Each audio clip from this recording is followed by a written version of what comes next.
धन्य उनका जीवन होता है, धन उनका धन्य होता है जो समाज की सेवा में सब कुछ समर्पित कर देते हैं। संपत्ति उन्हीं की अच्छी होती है जो संसार के लोगों की विपत्ति में काम आए, नहीं तो वो संपत्ति भी हमारे ही विपत्ति में आ जाती है, हमको विपत्ति में डाल देती है। संपत्ति यदि है तो किसके काम आनी चाहिए? लोक कल्याण के काम आनी चाहिए। अगर लोक कल्याण के काम में नहीं आएगी संपत्ति तो उल्टा तुम्हारे ऊपर ही विपत्ति लाएगी। वित्त उसी में ठीक है जब वो दूसरों की सेवा में लगे। वित्त से चित्त की शुद्धि नहीं है। चित्त शुद्धि के लिए इंद्रियों का निग्रह करना पड़ेगा। योगस् चित्त वृत्ति निरोधा। तो वित्त क्या है? साधन है। वित्त अर्थ, अब उसको शब्द अलग अलग बोल सकते हैं। वित्त यदि ठीक धर्म से कमाया हुआ है तब तो ठीक है। धर्म अर्थ, अर्थ के बिना सब व्यर्थ है। अर्थ से ही हमारा सेवार्थ का काम चलता है, परोपकार का काम चलता है। तो सेवा के लिए अर्थ हो। और पतंजलि के जितनी भी सेवाएं हैं, चाहे शिक्षा की हो, चिकित्सा की हो, चाहे अनुसंधान की हो, चाहे भारतीय शिक्षा बोर्ड हो, चाहे वेलनेस हो, चाहे गुरुकुल हो, जितनी भी जो है अर्थ का संचय होता है, जो भी अर्थ है वो परमार्थ के लिए है, वो सेवार्थ के लिए है, वो व्यापार के लिए नहीं है, वो उपचार के लिए, उपकार के लिए है। अपना ये जीवन होना चाहिए।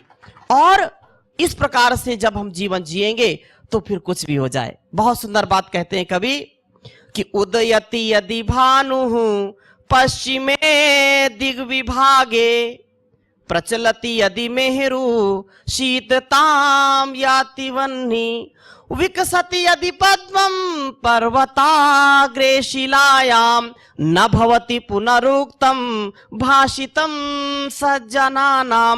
कहा कि जो मनस्वी व्यक्ति है, जिसके मन, वाणी और कर्म में कोई अंतर नहीं है, जो एक वचन को सदा पालन करने वाला है, दृढ़ संकल्प वाला है, अखंड प्रचंड पुरुषार्थ वाला है, वो कभी भी बदलता नहीं है। अपने जीवन में वो सदा उत्कर्ष की ओर जाता है।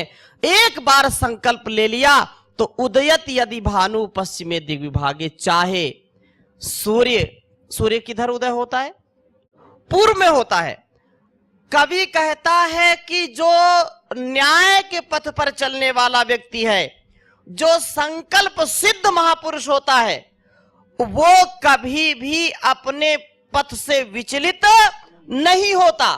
चाहे सूर्य विचलित हो जाए, चाहे सूर्य पूरब से न सही पश्चिम से उगने लगे, तो भी न्याय के पथ से वह पथिक विचलित नहीं होता। और विकसत यदि पद्मम, कहा कि हो सकता है, ऐसा होता नहीं है, लेकिन कमल जो है पर्वत की जो है चोटी पर हो जाए, ऐसे तो पानी में होता है, दलदल में होता है, पत्थर में तो कमल नहीं उगता ना। लेकिन उदयत यदि भानु पश्चिमे दिग्विभागे प्रचलित यदि मेरु शीतताम याति वह्नि। जो हरिद्वार के पहाड़ देखे आपने, पर्वत देखे ना, वो यहां कभी देखा क्या? कभी टहलते हुए आ गए हो? इधर देखा क्या? नहीं देखा ना। अगर ऐसा हो भी जाए, अगर पर्वत क्या है वो चलने भी लगे, तो भी कभी न्याय के पथ से व्यक्ति को विचलित नहीं होना। प्रचलित यदि मेरु शीतताम याति वह्नि, कहा कि अग्नि से शीतलता मिलने लगे। एसी बंद करो, अग्नि जला लो, ठंडी लगेगी क्या? अगर ऐसा हो भी जाए, अगर ऐसा हो जाए कि अग्नि जलाने पर शीतलता मिलने लगे, सारा ये जो है हॉल कूल हो जाए, अनुकूल हो जाए, है प्रतिकूल में भी अनुकूल हो जाए, तो भी आप कभी विचलित नहीं होना। एक बनो, नेक बनो। और अगली बात क्या कही कि यदि कमल खिलने लगे पर्वत के ऊपर। विकसत यदि पद्मम पर्वताग्रे शिलायाम न भवति पुनरुक्तम भाषितम सज्जनानाम। एक बार जो संकल्प ले लिया, एक बार जो हमने जीवन में ठान लिया, वो कभी भी उससे विचलित नहीं होना। ये है सच्ची गुरु की भक्ति, ये है सच्चे गुरु का संकल्प। और ऐसा जीवन जीने वाला व्यक्ति अपना भी कल्याण करता है और समाज का भी कल्याण करता है। ये जीवन तुम्हारा तुम ही को है अर्पण, लगा दो किनारे इसे मेरे भगवन।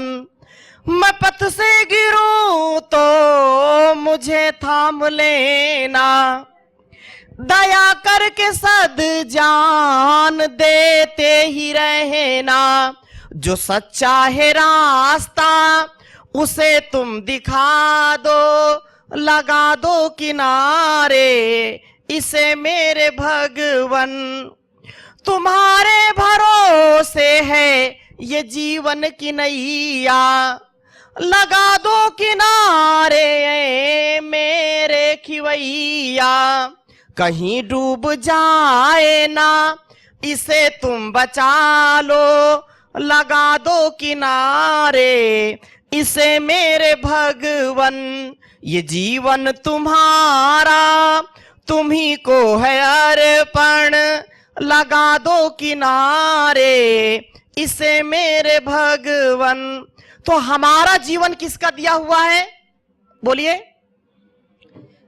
ईश्वर का दिया हुआ है, माता पिता गुरु का दिया हुआ है, इस मातृभूमि का दिया हुआ है। तो सबसे पहला अधिकार भगवान का और गुरु का।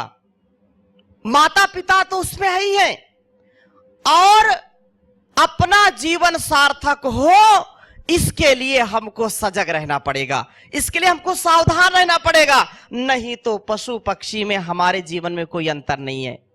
कोई अंतर है क्या? पशु पक्षी भी पापी पेट का सवाल है। दिन भर क्या करते हैं? वो क्या करते? खाने के लिए खोजते हैं, पेट भरना चाहिए उनका।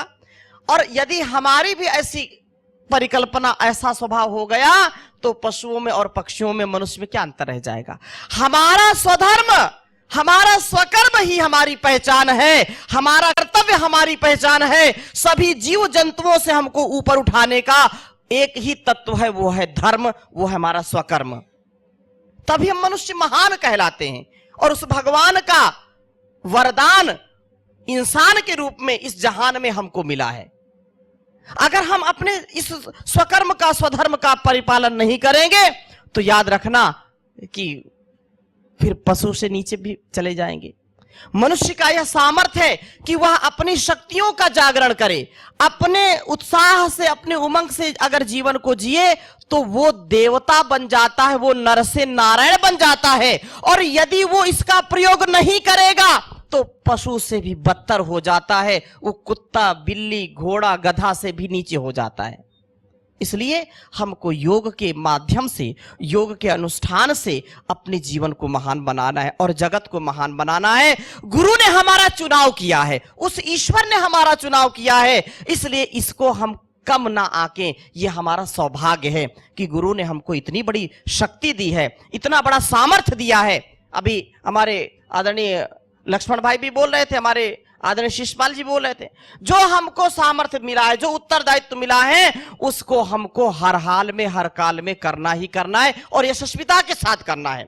एक एक व्यक्ति कम से कम हजारों हजारों लोगों का कम से कम हर उसमें प्रतिनिधि बन करके, प्रतिनिधित्व करके, कोई भी छोटा कार्यक्रम हो, बड़ा कार्यक्रम हो, आपकी एक आवाज में हजारों लोग आ जाएं तो आप समझिए कि मेरा कार्य ठीक चल रहा है।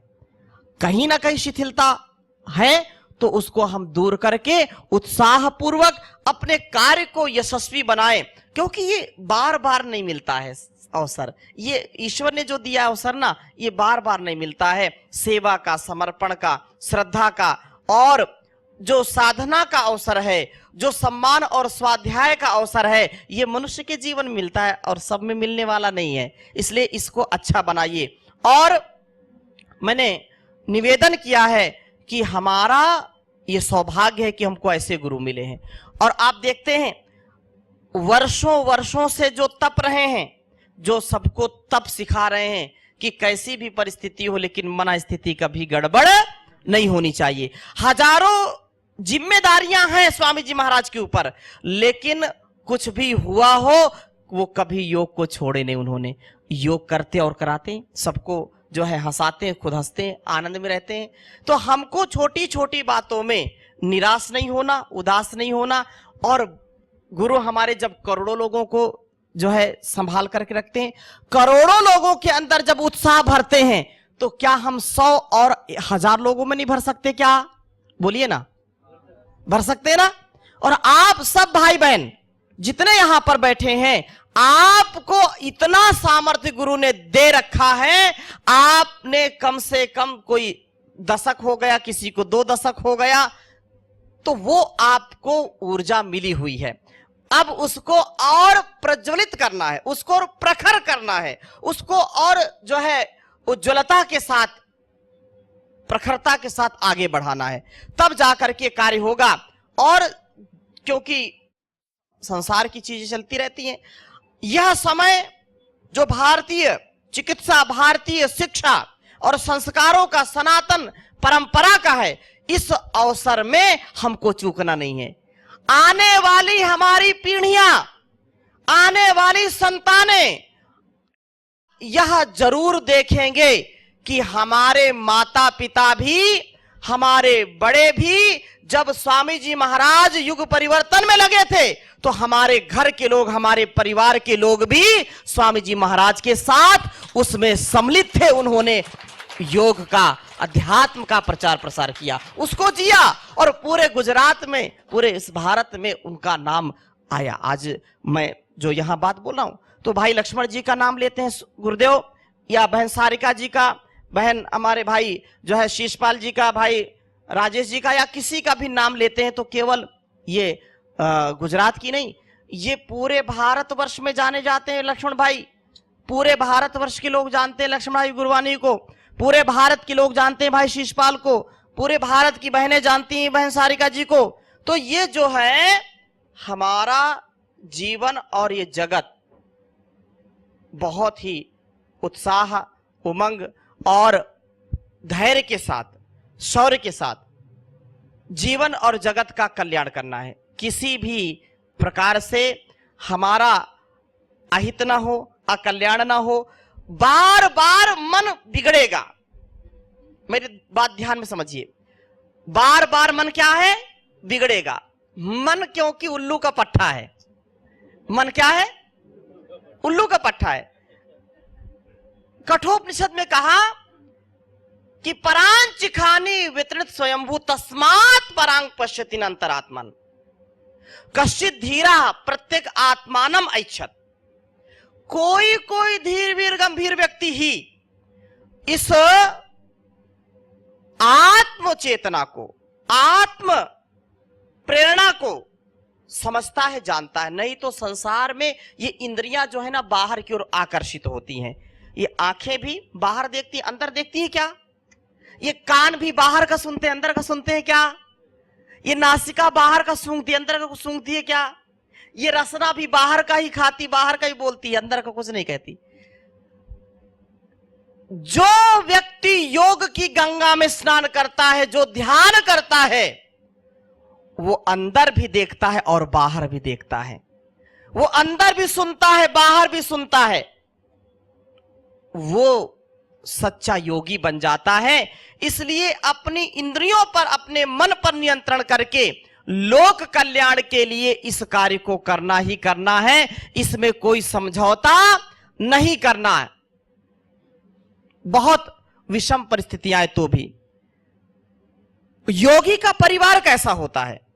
योगी का परिवार कैसा होता है? तो एक योगी का परिवार, बहुत सुंदर बात कही है हमारे बहुत बड़े विद्वान भर्तृहरि, जो बहुत वैरागी भी थे, और जो है उन्होंने कहा, परम पूज्य गुरुदेव ने भी आपको बहुत बार सुनाया है, धैर्यम यस्य पिता क्षमा च जननी शांति चिरम गेहिनी सत्यम मित्रमिदं दया च भगिनी भ्राता मनः संयमः शय्या भूमितलं दिशोऽपि वसनं जानामृतं भोजनं हेते यस्य कुटुम्बिनो वद सखे कस्माद् भयं योगिनः कस्माद् भयं योगिनः। योगी का सच्चा परिवार क्या है? तो कहा धैर्यम यस्य पिता, धैर्य जिसका पिता है वो कभी भी धोखा नहीं खाता, कभी भी वो गफलत में नहीं रहता। धीरज धर्म मित्र अरुणारी आपद काल परखिए चारी विपदि धैर्य मथाभ्युदये क्षमा यशसी चाभिरुचिर व्यसनम श्रुतौ। जो जीवन है वो बहुत ही महनीय है, कभी भी आप इसको न्यूनता में नहीं आंकना। तो योगी का जो धैर्य जिसका पिता है, धैर्यम यस्य पिता क्षमा च जननी, क्षमा जिसकी माँ है। अब हम दो बातों पर भी अगर ध्यान दे दें तो सारी समस्याओं का समाधान छिपा है। हम धैर्य नहीं रखते, थोड़ी थोड़ी बातों में बिगड़ जाते हैं, थोड़ी थोड़ी बातों में एक दूसरे को जो है कष्ट पहुंचाते हैं, थोड़ी थोड़ी बात में हम एक दूसरे की बात सहन नहीं करते तो घर भी टूट जाता है, पति पत्नी के रिश्ते में भी दरार आ जाती है, बच्चों के जो बेटा बेटियां उनमें भी होता है कि नहीं होता। मतलब इसको घर परिवार और संगठन समुदाय सब में आप इसको लगा सकते हैं, वो नहीं चलता। तो हम धैर्य रखें, एक दूसरे का क्षमा का भाव रखें। यदि किसी से त्रुटि हो तो क्षमा, हाँ संगठन संस्थान राष्ट्र और जो बड़े निर्णय होते हैं तो उनमें हमको मर्यादा का, उनमें जो अपनी चीजों का पूरा ध्यान रखते हैं। व्यक्तिगत जीवन में हमको अत्यंत क्षमाशील होना चाहिए। व्यक्तिगत जीवन में क्या होना चाहिए? अत्यंत क्षमाशील होना चाहिए, अत्यंत धैर्य से युक्त होना चाहिए। इसलिए धैर्यम यस्य पिता क्षमा च जननी शांति शिरम गेहिनी। शांति, मन शांत हो, मन में उथल पुथल ना हो, मन में उलझन ना हो। शांति शिरम गेहिनी, जिसकी पत्नी क्या है? मन की शांति, मन में उद्वेग नहीं। मैंने अभी बोला ना, सिर पर बर्फ मुंह में शक्कर, सिर पे बर्फ मुंह में शक्कर, दिल में आग पैर में चक्कर, दिल में आग पैर में चक्कर। तो सिर पर बर्फ का मतलब क्या है? कुछ बर्फ लेकर के टहलना है? सिर पर बर्फ, ठंडा ठंडा कूल कूल अनुकूल है, कभी गर्म ना हो सिर। निर्णय गलत हो जाते हैं ना। मुंह में शक्कर तो दो चार फांके लगा के टहलना है, मीठा बोलना, मधुर बोलना, लेकिन सत्य बोलना। ऐसा नहीं कि जो है मुख में राम बगल में छुरी, ऐसा नहीं होना चाहिए कि मुंह में तो बहुत बढ़िया जो है बोल रहे हैं लेकिन पीछे से काम गड़बड़ कर रहे हैं, अंदर कुछ दूसरा है। ऐसा नहीं, मन में भी अच्छा हो और वाणी में भी अच्छा हो। तो हम जग से बुराई लेकर के ना जाएं, अच्छाई लेकर के जाए, यही सच्ची कमाई है। तो मुख में शक्कर, दिल में आग पैर में चक्कर, मतलब दिल में आग, दिल का आग का मतलब क्या है? संकल्प की अग्नि, संकल्प, विकल्प रहित संकल्प, और उसके लिए फिर अखंड प्रचंड पुरुषार्थ, जिसको कहते हैं पैर में चक्कर। एक क्षण के लिए भी शांति से नहीं बैठना, जब तक लक्ष्य की पूर्ति ना हो तब तक चरैवेती ध्येय मार्ग पर चले वीर, तो पीछे अब न निहारो, हिम्मत कभी ना हारो। कभी हिम्मत नहीं हारना, सदा सर्वदा सर्वत्र अपना जीवन का और जगत का कल्याण करने के लिए आगे बढ़ते रहना, आगे बढ़ते रहना। यही हमको गुरु सिखाते हैं। गुरु हर बात को वो जी करके सिखाते हैं और वो स्वयं पहले करते हैं, फिर हमको बोलते हैं कि ऐसा जियो। तो ये हमको संकल्प रखना ही रखना है। और स्वामी जी महाराज आज पूरी दुनिया के लिए योग के देवता हैं। वो क्या है? योग के देवता है, अध्यात्म के देवता है। वो सूर्य के समान है। आज हम ये बात कर रहे हैं, लेकिन आने वाला समय जब इतिहास लिखा जाएगा तो यह बात याद रखना कि परम पूज्य गुरुदेव को एक अवतारी महापुरुष के रूप में लोग देखेंगे। अभी हम उनके अंग संग हैं तो हमारा सौभाग्य। आने वाला समय कि एक बहुत जो अवतारी पुरुष जिन्होंने देश और दुनिया को हजारों यदि हम वर्ष की परंपरा को देखते हैं तो हजारों वर्ष में जो नहीं हुआ है वो आज हो रहा है परम पूज्य स्वामी जी महाराज के जीवन से। न भूतो न भविष्यत, ऐसा कार्य हो रहा है। तो भाई बहनों, जैसा हमको गुरु सिखाते हैं ऐसा जीना है और इस पूरे संस्कृति को, पूरे अपने जो है इस गुजरात प्रांत को योगी बनाना है। क्योंकि गुजरात प्रांत से परम पूज्य स्वामी जी महाराज का, आचार्य जी का अत्यंत ही स्नेह है, अत्यंत आत्मीयता है और यह आप सबका सामर्थ्य भी है कि आप इसको और आगे बढ़ाएं। मैं निवेदन करना चाहूंगा, जितने हमारे जो है जिले प्रभारी आए हैं, जितनी बहनें हैं, हमारी श्रद्धामयी सोनिका बहन, आदरणीय लक्ष्मण भाई, जब ये पूरा जो है कार्य को कर रहे हैं, पूरा सहयोग हमारे शिषपाल भाई मार्गदर्शन भी करते हैं, राजेश, पूरी टीम यहां बैठी है। तो हमको जब इतना सामर्थ्य मिला है और गुरु खुद कहते हैं कि आप जितना आशीर्वाद लेना चाहो ले लो, मतलब ऐसे तो कोई कमी नहीं है, उन्होंने सब कुछ दे रखा है। यह भी जात इतिहास में इतना बड़ा संगठन और इतनी बड़ी शक्ति किसी संगठन में नहीं है, लेकिन इसका हमको अनुभव होना चाहिए, यह आत्म ज्ञान होना चाहिए कि इतनी बड़ी शक्ति, इतनी बड़ी जो व्यवस्था है वो हमारे पास है। जितना आप हर रोज का कार्यक्रम करते हो ना, कोई संगठन कभी कर लिया तो पूरे साल भर उसका गुणगान करता है कि हमने ये कार्यक्रम कर लिया, वो कार्यक्रम कर लिया, और यहां तो हर दिन आए दिन कहीं ना कहीं हजारों कार्यक्रम होते कि नहीं होते? होते हैं कि नहीं? ये सौभाग्य है, ये गुरु ने हमको शक्ति दी है, क्योंकि गुरु ऐसा जीते हैं। हजारों लाखों करोड़ों लोगों का जिन्होंने कार्यक्रम किया और निरंतर वो कर रहे हैं।